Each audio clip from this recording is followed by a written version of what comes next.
Hello friend, welcome back. In our previous video, we successfully complete our register portion. So right now I want to work for our logging page. Like here, I want to create one of the another page as a logging, and into the logging page here, if you put your appropriate username and the password, and then it will be logged in. So how you can do that work? In this video, I will show you that things with the live example. For doing this, first of all, we have to create one of the view page, that means one of the HTML page for our logging. So now go to our project directory, and here in our template area, that is our logging app, and here I want to create one of the new file, and I just name that file as a login.html, right? So I just simply save it. So into this logging page, first of all, we have to initialize some of the things. Like here, we have to initialize our extended portion. So I just simply copy it, and then here I just simply paste it. So right now we don't need this, I just simply remove it. So here it will be extended our logging and the base HTML, and that is our body block. And also we have to finish that body block. So that means this one, better I just simply copy. Right now we don't need this, and after this I just simply paste it. Right friend, I think you already know about it. So that is actually our main base HTML. So here we have to defining it. So here I just extended our base HTML, and now that is our main content part. So into this content part area, I want to do, first of all, here I define on the h3 tag, and here I name it as a please logging. Okay, so this type of one of the information, that means a headline which will be visible. And also after that, I want to define one of the form, because here also you have to define that form. And here we don't need this class, but here we will need some of the action. So I will do that things later. So right now I just make the things as a blank, and also method will be as a post method. So I just make as a capital post, right? So friend, before always we use our model form. So right now I want to create one of the HTML form. So with this HTML form here, I want to define some of the input field, and with this input field I want to use it. So right now we will need actually two things. We will need one of the user name and also the password, right? So here we have to add two of this input fields. So as I told you before, we actually used, you can see we used always our form, that means our model form. So that is our another form. So right now I want to create one of the HTML form. So here, first of all, I want to define one of the level, and I just name that level as a username, and then I just name it as a username, right friend? And also after that level, I want to take one of the input field. So I just simply define an input type will be as a text type, and I just input that field name as a username. And also here we don't need this any value, I just simply remove it. Here I want to define another placeholder as a enter your username. Okay, and also I want to make that field as a required. So I think you already know about it. So I just make that field as a required. And then we will need our another field will be as a password. So first of all, I define as a label, right? So I just simply define as a label, and into the label here I name it. So our for name, I just name it as a password, and also here I define as a password. So also after that, we have to define one of the input field, and the input type for the password, here I define that password as a password, that means it will be as a password type, and I just put that name will be as a password. And also here I want to define some of the placeholder, and placeholder will be as enter your password. And also I want to make that field will be also as a required. Okay, and that is actually one of the post methods. So here also we have to define our CSRF field. So I just simply define as a CSRF token, CSRF underscore token. Okay, so that will be needed, that CSRF token. And then for submitting that things, we have to define one of the button. So I just simply define one of the another input field. Another input field type will be as a submit type, and I just name that our input field as a submit. And I just put that value I just define as a login. Okay, I just name it as a login. So perfect. So that's all we have to do. Here I have defined one of the level as a username, and that is our input field, and then there is another one as a password, and that is our password field, and then there is our submit button. So now I want to visible it. So if you want to visible it, then we have to create one of the function for this, right? And also we have to create one of the URL. So now go to our view, that means in our application, and that is our views. So here, first of all, in particular that area, I want to take one of the function as a def function, and then I name it as a logging page, logging underscore page, and then also we have to pass the same things as a request, and then I just simply define as a return and the render, and then here I have to pass that request. Right, so I think, friend, now it should be easy to you because we did the same things a lot of the time. Then our location, that means in our template area, in our template area, that is our logging app. I have created one of the HTML page as a logging. So I just simply define that name as a logging into the logging app folder. That is our location as a logging.html. Right, and also here I just simply pass our context. So I just simply pass our context. So right now I didn't define any context. So for the reasons I just want to make the things as a blank. So now also we have to create one of the URL for this. So now go to our application, and that is our URL. And now for the logging, I want to create another URL, and I just name it as a login. Right, and the logging, and that is our function. I have already created one of the function as a logging page. I simply copy it, and here you can see, friend, I actually missed that clone. So here it should be as one of the clone on particular that area. Okay, so now I just simply copy it, and now in our URL I just simply define that view. So that is our view will be our logging page, and I just name it as a login. Perfect. So now I want to put some of the link in our navbar. That means here I want to add one of the another menu, in particular in our navbar area. So that is in our base URL. So we have to go to our base HTML, into the base HTML, that is a register. So now I want to take another one.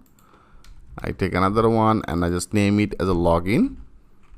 Right, so I just simply name it as a logging, and in our app name, that means a logging app, I have already defined one of the URL, and I just name that URL as a login. So I just simply copy it, and now here I define as a login. So now let's check this out. If you now click as a save all, first of all check our server.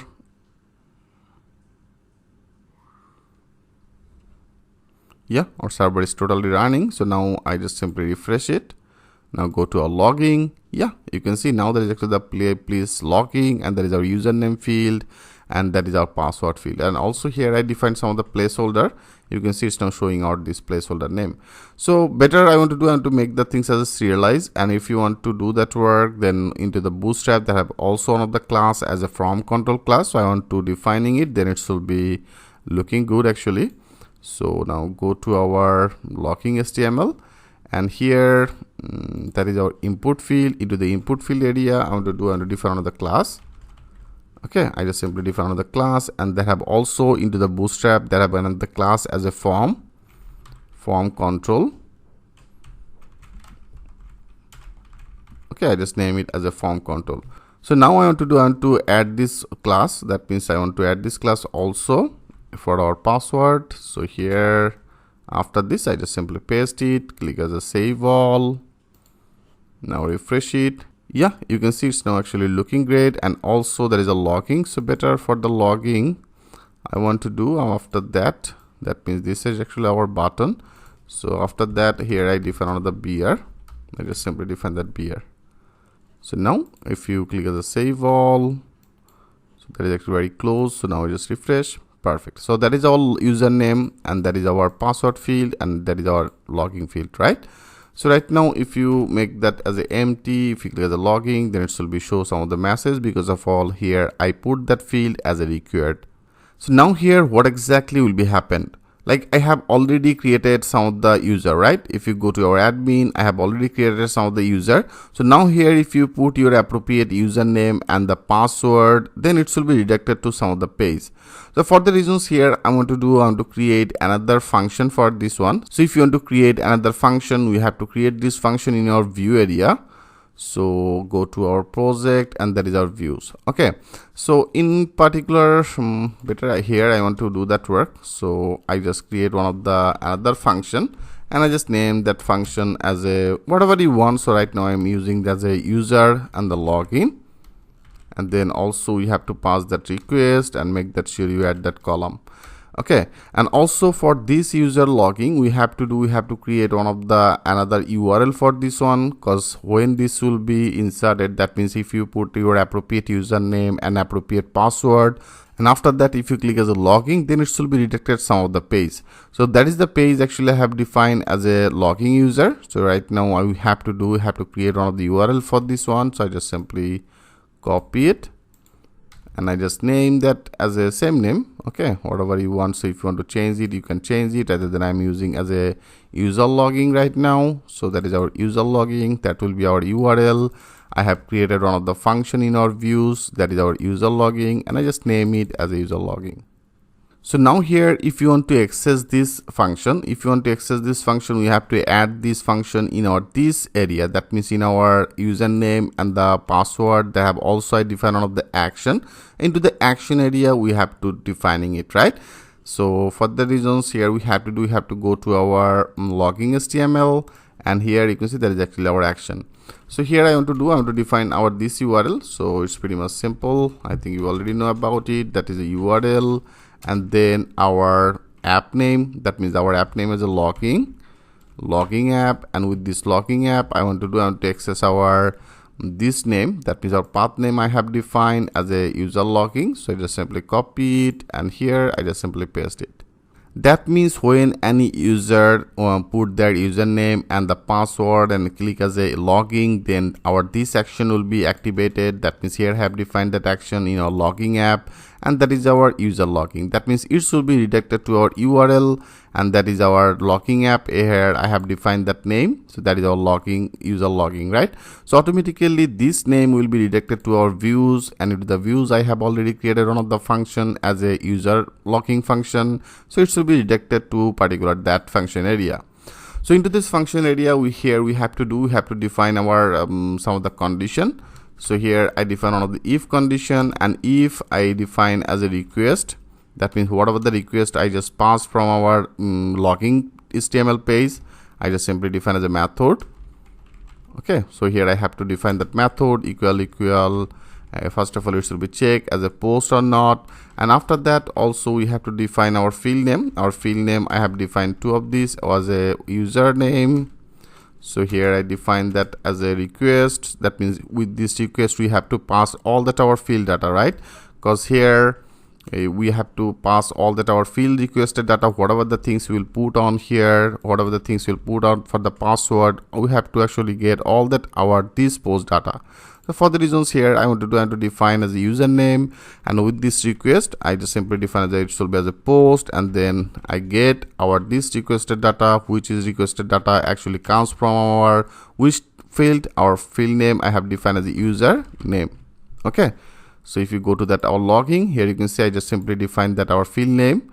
So that is actually our field name as a username, and field name I just define as a password, right friend? I hope you can well understand about it. So I just simply define as a username, and also we have to define the same things for our password. So I just simply define as a password, and then request, and then it will be as a post, and then the get our password.